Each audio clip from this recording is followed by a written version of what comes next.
Hello friends, कैसे हैं आप लोग। बहुत दिन के बाद मैं क्यूएनए ब्लॉग लेके आई हूँ ना। आप लोग भी बहुत दिन से वेट कर रहे थे क्यूएनए ब्लॉग का, लेकिन क्या था ना, हमेशा ने एक ही टाइप के सवाल ज़्यादा मुझसे पूछे जाते थे। तो मैं भी क्यूएनए ब्लॉग बना बना करके ना बोर हो जा रही थी, और आप लोग भी इस तरह के क्यूएनए ब्लॉग देख करके बोर हो जा रहे थे। तो मुझे लगा कि मैं काफ़ी लॉन्ग पीरियड के बाद क्यूएनए ब्लॉग बनाऊँ तो ज़्यादा बेटर रहेगा। कुछ डिफरेंट सवाल होंगे तो मज़ा आएगा क्यूएनए ब्लॉग बनाने में। तो मैं अभी कुछ डिफरेंट टाइप के सवाल है, कुछ अच्छे अच्छे जो मुझे अच्छा लगता है पढ़ करके।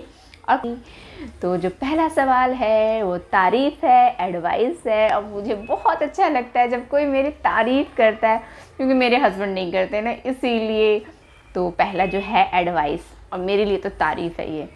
आप प्लीज़ जो भी ब्लॉग बनाइए साड़ी पहन करके बनाइए। आप साड़ी में बहुत बहुत अच्छी लगती हैं। तो साड़ी में तो कोई भी लेडीज़ बहुत बहुत अच्छी लगती है। मैं ही क्या, हर लेडीज़ अच्छी लगती है ना। जो भी लेडीज़ है वो तो कह सकती है ना, साड़ी में जो लेडीज़ दिखती है ना वो और किसी ड्रेस में दिख नहीं सकती। लेकिन सबके साथ एक ही झमेला है, मैं सुबह में 5 बजे उठती हूँ। 5 बजे उठते के साथ तो मैं साड़ी पहन नहीं सकती, और साड़ी पहन करके सोना कंफर्टेबल तो किसी तरह से महसूस नहीं होता है। तो सुबह उठ के साड़ी पहन के कौन काम करता है किचन के। मैं तो उठते के साथ सबसे पहले मैं किचन जाती हूँ, खाना बनाती हूँ, उसके बाद मैं योगा करती हूँ। और योगा में आसन साड़ी पहन कर तो बिल्कुल कंफर्टेबल फील नहीं करते। पता नहीं, कुछ कुछ दादी माँ है ना, साड़ी पहन करके योगा कर लेती है, आसन कर लेती है। तो सैल्यूट है उन लोगों को, लेकिन मुझसे तो ना हो पाएगा। और जब तक मैं सारे काम करके निपटाती हूँ, नहाती हूँ, तब तक सारे काम हो जाते हैं। उसके बाद साड़ी पहन के ब्लॉग बनाओ तो कैसे, क्योंकि मेरा लगभग काम तो 12 बजे 1 बजे तक दोपहर तक हो जाता है। उसके बाद मैं तैयार होती हूँ। अगर कुछ साड़ी वगैरह पहनना होता है तो ब्लॉग ख़त्म हो जाता है ना, तो साड़ी पहन करके मेरा काम नहीं हो पाएगा। सेकेंड है, आप सीटी स्कैन कराई क्या। नहीं, जब भी मैं कोई भी टेस्ट कराऊंगी तो मैं आप लोग को ज़रूर बता दूंगी कि मैं टेस्ट कराई हूँ, उसकी रिपोर्ट क्या है, सब कुछ शेयर करूँगी, सब कुछ। तो ये आपको पूछने की ज़रूरत नहीं है कि मैं सिटी स्कैन कराई हूँ या नहीं कराई। 2 सिटी स्कैन वही पुराने वाले हैं, रिसेंट कोई भी नहीं करवाई, ठीक है। नेक्स्ट है, आप हमेशा के लिए सात्विक भोजन लो, सात्विक सब्जी रोटी ऑयल फ्री सात्विक भोजन करूं। तो देखिए, अभी तक मेरे माइंड में ऐसा ख्याल आया ही नहीं कि मैं लाइफ टाइम इस चीज़ को करूं, क्योंकि मेरा ज़बान जो है बहुत चटोरी है। तो मैं जो भी करती हूँ अपने बच्चों के लिए करती हूँ, ताकि मैं अपनी लाइफ को बढ़ाऊँ और अपने बच्चों के लिए ज़्यादा से ज़्यादा मैं अपनी ज़िंदगी लाइफ जो रहता है ना उसको बढ़ाऊँ। तो सिस्टिक लंग फाइब्रोसिस का इशू पुराना था, बीच में मुझे लगा कि वो रिकवर हो गया है, फिर अभी महसूस हो रहा है कि वो वापस रिवर्स हो रहा है। तो मैं सिर्फ अपने बच्चों के लिए, अगर मुझे लगेगा 5 साल तक करना है फॉलो डाइट, तो मैं 5 साल तक करूँगी। 10 साल तक करना है तो 10 साल तक करूँगी। और अगर मेरे मन में ये ख्याल आया कि लाइफ टाइम करना है, तो देखिए मन क्या ना, बड़ा चंचल होता है, तो मन कभी भी बदल सकता है। तो फिलहाल तो मेरे माइंड में ऐसा नहीं कि लाइफ टाइम सात्विक खाना, क्योंकि मैं अपने लाइफ को भी जीना चाहती हूँ, अच्छे से जीना चाहती हूँ। मैं वो काम करना चाहती हूँ जिसमें मुझे खुशी मिलती है, जो मुझे पसंद आती है।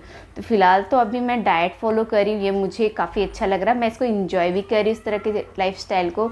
तो फ्यूचर में क्या होता है वो तो मैं भी नहीं कह सकती हूँ, क्योंकि फ्यूचर में कोई भी किसी भी रास्ते चल सकता है।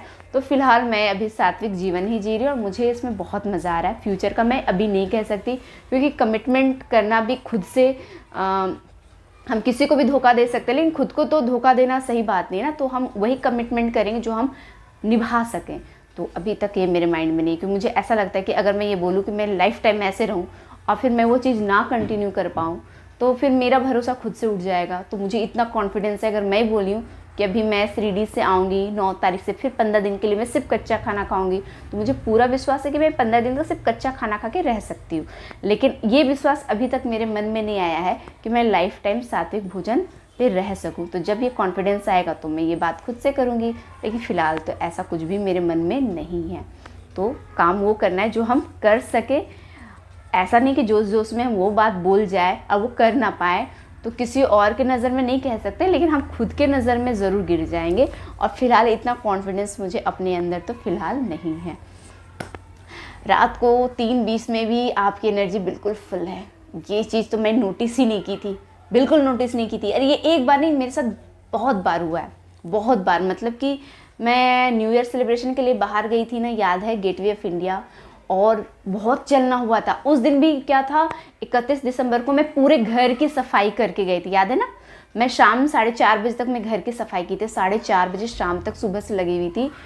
तो उसमें उठना बैठना, जो लेडीज़ घर की डीप क्लीनिंग करती है दिवाली जैसी, तो उसको पता है जब हम सुबह से लेकर के शाम तक डीप क्लीनिंग करते हैं तो हमारा शरीर कितना दुखता है। तो मुझे कोई भी बॉडी पेन नहीं हुआ, मुझे एहसास ही नहीं हुआ कि मैं घर की साफ़ सफाई करके घर से निकली हूँ। और फिर वहाँ जा कर के ऑटो नहीं मिलना, फिर चर्च गेट स्टेशन तक बाय मिस्टेक पहुंच गए, फिर वहाँ से फिर हम लोग पैदल गए CST स्टेशन, फिर उधर से भी काफ़ी पैदल आना हुआ। घर आकर के बिल्कुल एहसास नहीं हुआ कि हाँ थके। हाँ, नेक्स्ट डे शाम में लग रहा था कि थकावट, क्योंकि नींद पूरी नहीं हुई थी, ठीक है, लेकिन ऐसा कोई थका नहीं हो। फिर नेक्स्ट डे से वापस वही जोश, जैसा कि अभी आप देख रहे हैं। और इवन कि जब मैं कच्चा खाना खा रही थी, मैं 9 दिन तक कच्चा खाना खाई थी ना, उस समय भी मुझे फील ही नहीं हो रहा था कि मैं अनाज नहीं ले रही। वही जोश, वही एनर्जी जो आप अभी देख रहे हैं। तो जब आपका लाइफस्टाइल काफ़ी अच्छा होता है ना, तो आप जो भी खाते हैं उसका पूरा पौष्टिक तत्व जो होता है आपके शरीर के अंदर वो है ना आ जाता है, तो मतलब एब्जॉर्ब हो जाता है। तो आप एनर्जेटिक हमेशा रहते हैं, चाहे कितना भी काम कर लें। थोड़ा सा नॉइज़ अगर बाहर से ठप ठुप का आएगा ना तो उसको इग्नोर मारिएगा, क्योंकि आप जानते हैं कि पड़ोसी के यहाँ थोड़ा सा फर्नीचर का काम हो रहा है ना, तो वही कटिंग का, तो घिसाई का, वैसे काम नॉन स्टॉप आ रहा है। क्योंकि मैं हॉल रूम में बैठी हूँ, क्योंकि लाइट का यहाँ थोड़ा सा अच्छा अरेंजमेंट है। बेडरूम में लाइट का थोड़ा सा इशू होता है, तो शैडो काफ़ी बनता है, तो इसीलिए मैं वहाँ पे ब्लॉग शूट नहीं कर रही हूँ। नेक्स्ट टाइम मैं सामने लिख के रखी हूँ, कंसिस्टेंसी बहुत महंगी चीज़ है मैम, जिसे हर कोई अफोर्ड नहीं कर सकता, इसलिए please keep it up blogging. ये बात तो सही है, मैं उनको सैल्यूट करती जो डेली ब्लॉग डालते हैं, जो डेली वीडियो डालते हैं, क्योंकि मैं 2 साल से यूट्यूब में काम कर रही हूँ। डेली वीडियो डालना, डेली ब्लॉग डालना सच में महंगी चीज़ है, हमें बहुत कुछ त्यागना पड़ता है। जैसे कि सुबह से शाम तक मेरे हस्बैंड घर से बाहर रहते हैं, ठीक है, रात को 9-10 बजे मैं एडिटिंग पे लगी रहती हूँ। अगर मैं डेली ब्लॉग डाली तो मेरा तो बीच बीच में मेरा गैप हो जाता है। जैसे कि कल मैं कोई भी ब्लॉग नहीं डाली, वो आए हैं सामने बैठे हैं, सारा काम करके मैं एडिटिंग करती हूँ और एडिटिंग करने लग गई, तो फिर मैं हस्बैंड को टाइम नहीं दे पाऊँगी, फिर तो वो सो जाते हैं, तो फिर वो नाराज़ होने लगेंगे। एक दिन वो बर्दाश्त करेंगे, 2 दिन करेंगे, पर अगर डेली लाइफस्टाइल में ये चीज़ आ जाए तो वो नाराज़ हो जाएंगे। कई लोग क्या होते हैं ना, वीडियो शूट करने की वजह से कहीं दूसरे जगह भी नहीं जाते। कि अगर हम किसी रिलेटिव के घर गए तो क्या होते हैं ना, हर कोई कैमरे में आना नहीं चाहता। हम अपने घर में 1-2 जितने चाहे ब्लॉग शूट कर सकते हैं, पर हम किसी के घर में अगर 3-4 दिन के लिए मेहमान बन के गए तो हर जगह कैमरा नहीं घुमा सकते, क्योंकि उनकी निजी ज़िंदगी होती है। वो ज़रूरी नहीं है कि वो कंफर्टेबल फील करिए, अलाउ करे कि हम उनकी निजी ज़िंदगी को अपने ब्लॉग में दिखाएं। तो कई लोग जो होते हैं ना, जो अपने चैनल को लेकर के सच में बहुत सिंसियर होते हैं, नहीं एनी हाउ मुझे डेली ब्लॉग डालना है, तो ऐसे लोग ना इस वजह से भी दूसरे जगह नहीं जाते हैं। बहुत सारी चीज़ें होती हैं जो वो कुर्बान करते हैं, लेकिन ये स्ट्रगल ना वो चैनल पे अपने बताते नहीं और हम समझ नहीं पाते हैं। तो इस चीज़ को मैं समझती हूँ कि कई बार मेरे साथ ऐसा होता है कि अगर मैं बाहर कहीं चली गई तो मेरा ब्लॉग उस दिन नहीं आता है। कुछ सब्सक्राइबर तो बहुत स्मार्ट होती है, मुझे कुछ कहने का ज़रूरत ही नहीं, वो अपने आप समझ जाती है।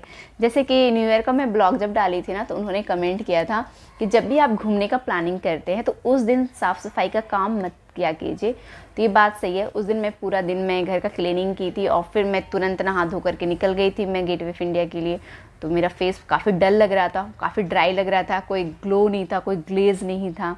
तो वो तो समझ गई कि भाई सुबह से शाम तक काम किया, वो भी डस्टिंग का काम था। डस्टिंग का काम करो तो सिंपल नहा धो करके जाने से नहीं होता ना, स्क्रब वगैरह करना पड़ता है। थोड़ा सा फेशियल कर लो, थोड़ा सा मसाज कर लो, तो एक फेस पे ग्लो आता है। देखिए मैं ना स्किन केयर पे थोड़ा सा बिलीव करती हूँ, हालांकि मैं बहुत ज़्यादा ध्यान नहीं देती, लेकिन फिर भी स्टिल मैं हमेशा तो नहीं कहती हूँ, लेकिन हाँ मुझे जब भी मैं कभी भी लाइफ में नए लोग से मिलती हूँ, अगर 10 नए लोग से मिलती हूँ तो 10 में से 9 तो मुझे ये बात कहते ही कहते हैं। मतलब आदि को देख करके किसी को बिलीव नहीं होता है कि वो मेरा बेटा है। तो वहाँ पे भी मैं थी और वहाँ पे एक फैमिली है, मेरे ब्लॉग में वो आई है कि नहीं आई मैं नोटिस तो नहीं की हूँ, लेकिन मैं रील्स में डाली थी उसका, कि वो बिलीव नहीं कर रही थी कि वो मेरा बेटा है। कह रही नहीं ये तो आपका भतीजा होगा। तो मैंने नहीं ये मेरा ही बेटा है। फिर मैं बाहर कुछ स्ट्रीट फूड ले रही थी आदि के लिए, तो आदि से पैसा मैं पे करवाई, तो मैं रिसीव करने के लिए गई तो कहते आप क्यों रिसीव कर रही है, आप पैसा दीजिए। तो बोले पैसा तो मेरा बेटा दिया है। कौन बेटा? बोले ये बेटा। क्या ये आपका बेटा? ये तो आपका भाई लग रहा है। बोले भाई नहीं है मेरा बेटा है। तो ये चीज़ ना जब भी मैं नए लोगों से मिलती हूँ और अगर उनको पता चल जाता है कि ये मेरा बेटा है ना, कोई बिलीव नहीं करता है। तो ये सब चीज़ें मैं सुनती हूँ ना तो बड़ा अच्छा लगता है। तो फिर मैं उनसे एक ही बात कहती हूँ, जब वो पूछते कि आपका उम्र कम होगा या कम एज में शादी हुई होगी, बोले नहीं, मेरी 26 साल की एज में शादी हुई थी और उम्र कोई भी मेरा कम नहीं है। लेकिन बस यही है कि अगर आप अच्छा खाना खाएंगे और खुश रहेंगे ना, तो आपका एज अपने आप कम लगेगा। ऐसा नहीं कि पतले हैं तो ही एज कम लगता है, बहुत सारे पतले लोग हैं जो 30 के हैं लेकिन वो 35 के नज़र आते हैं, उनका चेहरा बहुत डल डल रहता है। तो योगा कीजिए और खुश रहिए और अच्छा खाना खाइए, हेल्दी खाना खाइए, तो एज अपने आप कम लगता है। तो ये ब्लॉग यहीं समाप्त होता है और मिलते हैं नेक्स्ट ब्लॉग में। कुछ भी अच्छा लिख दीजिए कमेंट में, लाइक करना बिल्कुल मत भूलिएगा और चैनल पर नए हैं तो सब्सक्राइब कर दीजिएगा, जो कि मैं सब्सक्राइब करने के लिए बहुत कम कहती हूँ, क्योंकि मुझे ऐसा लगता है कि अगर आपको मेरा ब्लॉग पसंद आएगा तो ही आप सब्सक्राइब करें तो ठीक है। मैं अगर आपको फोर्स करूँ कि प्लीज़ आप मेरा चैनल सब्सक्राइब कर लीजिए, तो मुझे वो पसंद नहीं आता है, क्योंकि मैं चाहती हूँ आप वही कीजिए जो आपका दिल कहता हूँ। बाय बाय, आप सभी अपना ख्याल रखिएगा, टेक केयर।